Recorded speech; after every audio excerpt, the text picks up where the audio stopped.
বাংলার শীতের সময় এক অদ্ভুত মিষ্টির সৌরভ উড়ে আসে। এই সৌরভের উৎস খেজুর গাছ, আর তার রস থেকে তৈরি হয় এক অনন্য মিষ্টি নলেন গুড়। খেজুর গাছের রস সংগ্রহ করার প্রক্রিয়া অত্যন্ত সাবধানে করতে হয়। প্রতিটি গাছ থেকে এক ফোঁটা রস নেমে আসে, যা বহু সময় নিয়ে সংগ্রহ করা হয়। এটা শুধুমাত্র একটি প্রাকৃতিক উপাদান না, এটি বাংলার ঐতিহ্যের অংশ। এই রসটি অত্যন্ত মিষ্টি এবং সুগন্ধযুক্ত, যা নলেন গুড়ের মূল উপাদান। এই রসকে ধীরে ধীরে গরম করা হয়, যাতে এটি ঘন এবং গাঢ় হয়ে ওঠে। গুড় তৈরি করার একটি অতি ধৈর্যশীল কাজ, যা কেবলমাত্র দক্ষ কারিগররা করতে পারেন। তো চলুন, আমাদের সাথে এখন আছেন একজন দক্ষ কারিগর, তার সাথে কিছু কথা বলে নেওয়া যাক। আপনার নাম? আমার নাম মনোরুদ্দিন বক্সি। বলছি, আপনারা কি এখানে এসে থাকেন বা এইগুলো ভাড়া নিয়ে করছেন? না, আমাদের বাড়ি অনেক দূরে, আমরা এখানে জায়গা ভাড়ায় নিয়ে আচ্ছা, মানে এখানে এসে কাজ কাটি। আপনার বাড়ি কোথায়? আমাদের বাড়ি খুঁটি বাজার। এই 4 মাস থাকে। 4 মাস পরে আবার যে আর বাড়িতে সেটা চলে। আচ্ছা, হ্যাঁ, একদিনে ধরো নেন 30-32টা করে গুড় ওঠে। 30-32 হাঁড়ি করে গুড় ওঠে। তোমাদের যে ভাটি, এই ভাটিটা শুরু করো কখন? রাত ওই 2টোয় থেকে। আচ্ছা, 2টো থেকে এখন সারাদিন চলতে থাকে নাকি? বেলা 12টা পর্যন্ত চলবে। আর সন্ধ্যেবেলাও শুরু হয়? আবার সন্ধ্যে থেকে রাত 8টা পর্যন্ত চলবে। কনকচুর ধান থেকে তৈরি খই। আমার হাতে যেটা দেখতে পাচ্ছেন আপনারা, এটাকে বলে কনকচুর ধান, যার খই এত সুস্বাদু। খই এবং নলেন গুড়ের সংমিশ্রণে তৈরি জয়নগর বা বহুরুর মোয়া। নলেন গুড়ের মোয়া শুধু মুখের স্বাদেই আনন্দ দেয় না, এটি একটি সামাজিক বন্ধনও তৈরি করে। তো আমাদের সাথে আছে বিনাপানি সুইটসের প্রধান কারিগর গোপালদা। আচ্ছা, তুমি পেশার সাথে কতদিন ধরে যুক্ত আছো? আমি ক্লাস 4 থেকে, আমি এখানে আছি তোমার 14-15 বছর হয়ে গেল। আচ্ছা, এইটা তো সিজনাল বিজনেস। হ্যাঁ। তো এইটা যখন মানে এই সিজনটা শেষ হয়ে যাবে, তারপরে তোমার অন্য কিছু যে পেশা আছে, কি করো? সেটা আমি মিষ্টি দোকানে থাকি আমি। আচ্ছা, মানে তুমি মিষ্টির কারিগর এমনি? আচ্ছা, প্রতিদিন এরকম 40টার উপরে এই যে কড়াগুলো আছে, তার ভিতরে মোয়ার যে পাক সেইটা তৈরি হয়। এটা হচ্ছে কনকচুর ধান, কনকচুর ধানের খই। হ্যাঁ। তো কনকচুর ধানের খই, এটা আমি জাস্ট একটু জুম করে দেখাবো। আমি জাস্ট এখান থেকে যদি একটু মুখে দিই, 3-4 বার চেপানোর পর পুরো গালের সাথে মিশে যাবে। এটাই হচ্ছে বহুরু জয়নগরের মোয়ার একটি বিশেষ উপাদান, কনকচুর ধানের খই। এই খই ছাড়া মোয়া হবে না। এই খই ছাড়া কিন্তু মোয়া হবে না। 80টা এরকম এই কড়াই তৈরি হয়। এই মাল উঠে গিয়ে ফেরুন। মানে ডেলি কত কিলো তাও? একটা পাকে আপনার 18 কেজি। 18 কেজি। আর তার সাথে রয়েছে নলেন গুড়। অবশ্যই নলেন গুড়। সাথে আরেকটা জিনিস আমরা দেখেছি, এখানেও কিন্তু ব্র্যান্ডেড কিছু জিনিস ইউজ করা হয়, যেমন এই যে শ্রীঘি। ছাড়া মোয়া হবে। শ্রীঘি মানে ব্র্যান্ডেড জিনিস, আর এখানে এতগুলোই আছে, মানে কোনো ডালডা ফাল্টার এরা ইউজ করে না কিন্তু, ঠিক আছে? তো অথেন্টিসিটির একটা ব্যাপার আছে। মহাদেব দাসের উপরে হচ্ছে ফোন নাম্বার রইলো, আপনারা যদি বিজনেসের জন্য ইনকোয়ারি করতে চান তো করতে পারেন, বা পার্সোনালি যদি এসে মোয়া খেতে চান সেটাও খেয়ে যেতে পারেন। প্রতিদিন প্রায় 400 থেকে 500 কিলো মোয়া এখানে তৈরি করা হয়।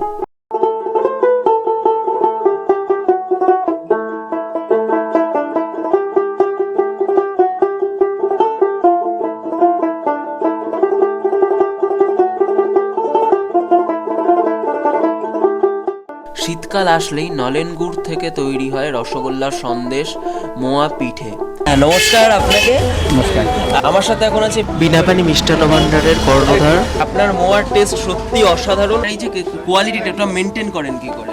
দেখুন, আমরা আজকের এই 3rd জেনারেশন চলছে বিনাপানি মিষ্টান্ন ভান্ডার, এবং আমাদের দোকানটা হচ্ছে কি জয়নগর থানার অন্তর্গত বহরুতেই, আর আমাদের জেলাতে দক্ষিণ 24 পরগনা। দেখুন, আমরা চেষ্টা করি কি আমাদের বংশ পরম্পরায় বা ধরুন মানে কতভাবে যে পদ্ধতি তৈরি আমরা করে আসি, সেটাই আমরা রেখে তৈরি করার চেষ্টা করি, এবং এই রেসিপিটা একটা সিক্রেট ব্যাপার থাকে আমার। আচ্ছা, ঠিক আছে। এবারে কাস্টমারদের ভালো লাগে, প্রচার পরিচিতি আছে, তাই লোক আসছে। ধরুন আজকে যিনি এলেন, তারা হয়তো আত্মীয়-স্বজন পরে হয়তো গল্প করলেন, বললেন যে আমি ওখান থেকে নিয়েছিলাম বা ওই দোকানে এটা ভালো, সেই হিসাবেই কিন্তু কাস্টমার আমাদের বাড়ছে। আপনারা সময়ের সাথে সাথে মোয়ার মধ্যে কি পরিবর্তন এনেছেন? দেখুন, আগে শুধু তো আপনার খেজুরের গুড় এবং খই দিয়ে মোয়া তৈরি হতো। কিন্তু এখন কিছু জিনিস আমরা এনেছি, যেটা ধরুন ঘি, তারপর কাজু কিশমিশ পেস্তা, Dry fruit. হ্যাঁ ড্রাই ফ্রুট দিয়েই কিন্তু এখন এই মোয়াটা তৈরি করা হচ্ছে। আপনার এই বিজনেসটা কত বছরের? আমাদের থার্ড জেনারেশন চলছে, প্রায় 100 বছর পার হয়ে গেছে আমাদের ব্যবসা। 100 বছর পর। যে আপনার বাবা এই নামটা দিয়েছেন বহুরুর মোয়া, এটা কি ঠিক?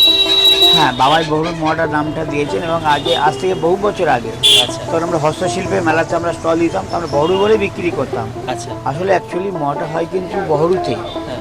সত্যি কথা বলতে কি। এবারে দেখুন, যেহেতু এটা জয়নগর থানার অন্তর্গত বহরু একটা গ্রাম, অনেকে চিনতো না বা জানতো না আগে, এবং জয়নগরের গঞ্জের হাটেতে, রাধা বল্লভের মেলাতে এই আমাদের মোয়াটা বিক্রি হয়ে যেত। সেই থেকে একটা প্রচার পেয়ে গেছে এবং বর্তমানে থেকে জিআই পেয়েছে জয়নগরের মোয়ার উপরে, কিন্তু আমরা বহরু বলে বিক্রি করি। এবছর মোয়ার দাম কিরকম আছে? আমরা গত বছরের দামে রেখেছি। আচ্ছা। গত বছর আমরা 200 টাকা থেকে শুরু করে 500 পর্যন্ত ছিল, আচ্ছা। এবার 200 থেকে 600 পর্যন্ত রেখেছি দামটা। আর আমরা 600 মূলত 4 রকম কোয়ালিটি আমরা মানে দামের মোয়ার তৈরি করি আমরা। আর কেউ যদি আপনার কাছে এসে বিজনেস করার জন্য বলে? হ্যাঁ, সেক্ষেত্রে তো একটা অ্যাডভান্টেজ পাবে। সেরকম ধরুন আমার এখান থেকে মোয়া আমরা খুচরো এবং পাইকারি হিসাবে বিক্রি করি। আচ্ছা হ্যাঁ, মানে একটা আমাদের যা রেট থাকে তার উপরে ডিসকাউন্ট দিই আমরা, আচ্ছা, মানে দিলে পাইকারি তাদের rate বিক্রি এ। করার ক্ষেত্রে সুবিধা হয়। আপনাদের এখানে আসতে গেলে কোথা থেকে আসতে হবে? দেখুন, আমাদের এখানে আসতে গেলে যদি আপনি শিয়ালদা থেকে আসতে চান, হ্যাঁ। তাহলে শিয়ালদা লক্ষ্মীকান্তপুর বা নামখানা লোকালে বড় স্টেশনে নামছেন, বড় স্টেশন থেকে জাস্ট 5 মিনিট মেন রোডের উপর দোকান। আপনাদের এই দোকানের লোকেশন গুগল ম্যাপেও আছে, আমরা ভিডিওর তলায় ডেসক্রিপশনেও দিয়ে দেবো। আর আর কেউ যদি ফোন করেও আসতে পারে, কোনো ব্যাপার নেই। হ্যাঁ, আমাদের ফোন নম্বর হচ্ছে কি 9614108730। আপনার দোকানে নৈহাটি থেকে এসছে, বারাসাত থেকে এসছে, আমাদের পাটুলির ওখান থেকেও এসছে। কলকাতা থেকে এসেছি, 40 কিলোমিটার দূর থেকে এসেছি। হ্যাঁ, কোথা থেকে? কলকাতা? আমরা থাকি পাটুলিতে, পাটুলিতে। পাটুলিতে থাকি এবং প্রবাবলি এটা 7 বছর, 7 বছর এবং শীতের শুরুতেই আসি প্রত্যেক বছর এই দোকানটা। এই দোকানটাতেই আসি এবং আপনি দেখতে পাবেন যে এক্ষুনি আমরা কত জিনিস কিনবো। এই প্রথমবার এই দাদার 2 ছেলেকে নিয়ে এসেছি, আমার ছেলেরা আরও বেশি ছোটো তাই আনিনি ওকে। 7 বছর ধরে আসছি এই সেম দোকান। দোকানের টেস্ট আদার্স দোকানের থেকে হ্যাঁ, এখানে সামনে একটা দোকান আছে দেখবেন, ইনিশিয়ালি একবার খেয়ে ভালো লেগেছিল, কিন্তু ওটার পর এখানে টেস্ট করতে আসি, এটা বেশি বেটার। মানে মাস্ট ট্রাই ওদের গুড়টা মাস্ট ট্রাই। আর এটা তো দেখতেই পাচ্ছেন খাচ্ছি। তো মোয়া কিনেছেন, মানে কতদিন ধরে এখান থেকে মোয়া কিনছেন আপনারা? আমরা আমাদের এখানে মাসির বাড়ি এই সামনেই, এই যে আমার দাদা আছে, আসছেন কোথা থেকে আপনি? আমরা আসি নৈহাটি। নৈহাটি থেকে? হ্যাঁ, এই সিজনে আসি, এসে গুড় আর মোয়া নিয়ে যাই। কত বছর ধরে এই দোকান থেকে মাল নিচ্ছেন? আমার সেই ছোটোবেলা থেকে, আমার মাসির বাড়ি থেকে আসা যাওয়া, সেই ছোটোবেলা থেকে আমরা নিয়ে যাই, মাসি দিয়ে যায়, ছোটোবেলা থেকেই আমরা আসি মাঝে। তবে এখন আমাদের বন্ধুরা এসে মোয়া নিয়ে যাবে করছে, আমরা চ তাহলে মাসির বাড়ি থেকে গিয়ে নিয়ে আসি। নমস্কার। নমস্কার। আমার চ্যানেলে আপনাকে স্বাগত। আর ইনি হচ্ছেন সেই মানুষ, শ্রী মহাদেব দাস, যিনি হচ্ছে বহুরু মোয়ার নামকরণ করেছে। মানে জয়নগরের মোয়ার আমরা নাম শুনেছি, কিন্তু দিস ইজ বহুরু মোয়া। তো আপনাকে স্বাগত আমাদের চ্যানেলে। তো আপনার এই জার্নিটা শুরু কোথা থেকে হয়েছে? আমার শুরু হয়েছে বাবা থেকে, শুরু হয়েছে আমার। আচ্ছা আগে বাবা বাড়িতে মোয়া তৈরি করতো, আচ্ছা আমিও বাবার সঙ্গে কলকাতায় মোয়া নিয়ে আমি আমরা বালিগঞ্জ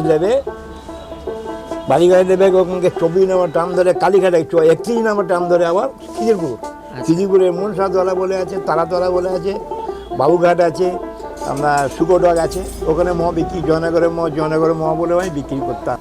বাবার কাছ থেকে সবগুলো কাজটা যেটু জেনারেটরে নিয়ে আস্তে আস্তে নিজে তো করতে হবে, আয়েরটার মধ্যে আনতে হবে বলে আমি এখন বহরুর মোয়া বলে আমি বিক্রি করছি। করার পরে আমাকে ডিআইসিতে ধরেছে, আপনি কেন বহরুর মোয়া বলে বেচবেন কেন? আপনাকে ইন্টারভিউ দিতে, আমি এক্ষুনি যাবো। ভিডিও আমাকে নিয়ে গেল, নিয়ে ভিডিও স্যার ট্যাব সব বসে আছে, 6 জন বসে আছে, একজন করে ডাকছে, আমি বসে আছি। আমার নামটা জিজ্ঞেস করলো, তুই কদিন ব্যবসা করছো? আর দেখুন বাবা করতো, বাবার সঙ্গে করে আমি আজকে এই জায়গায় আসছি। আমি তৈরি করতে জানি? হ্যাঁ, আমি তৈরি করতে জানি। তারা আপনাকে ওখানে বসতে হবে, আমি আপনাকে তৈরি করে দেখাবো কীভাবে তৈরি হবে, কীভাবে মালটাকে নিয়ে এক জায়গায় প্যাকেজিং হবে, হয়ে সাপ্লাই করবো। আমি করতে পারবো না, আমার জীবনটা পরের বাড়ি মানুষ হয়ে ছোটোবেলা 6 বছর বয়সে বাবা একজনকে বাড়ি দিয়েছে, খুব অবাক ছিল আমাদের, প্রচণ্ড খাওয়া হতো না। আমি চিন্তা করতাম ঠাকুর আমি কবে বড় হবো বাড়ি যাবো বলে পরের দোকানে গিয়ে গেলাই ধুইতাম, প্লেট ধুইতাম। বালিগঞ্জে গিয়ে চা দোকানে কাজ করেছি, 11 বছর পর আমি বাড়ি এসেছি। দোকানদার এসছে, বাবা তুই চলে এলি কেন? আমি বললাম আমার মন ঠিক ছিল, আমি বাড়ি চলে এসেছি। আর আপনার দোকানে তো মানে অথেন্টিসিটি ব্যাপারটা আছে, মানে খাঁটি গুড়। এই যে মালগুলো হ্যাঁ। এগুলো আমার ভাগ দিতে হয়, কোন ভাগে কী দিলে এই জায়গাটার জন্ম হবে, তবে সেই জায়গাটা চাইবে। আমার ভালো লাগে, ভালো আমি যদি ভালো লাগে আপনার ভালো লাগে, এটা খারাপ ওই বাবা হবে নিজে যতক্ষণ না ভালো লাগে তখন অন্যজনকে ভালো লাগাতে পারবে না, ভালো আবার সে খারাপ বলবে হ্যাঁ ওই তোমাকে পরীক্ষা করার জন্য। ভালো না বাবা, ঠিক আছে ওই আছে বাবা নেই। ভালো হলে খারাপ বলার লোকের তো অভাব নেই। হ্যাঁ বাবা নেই, আগে খারাপটা ভাবো তারপরে ভালো ভাববে।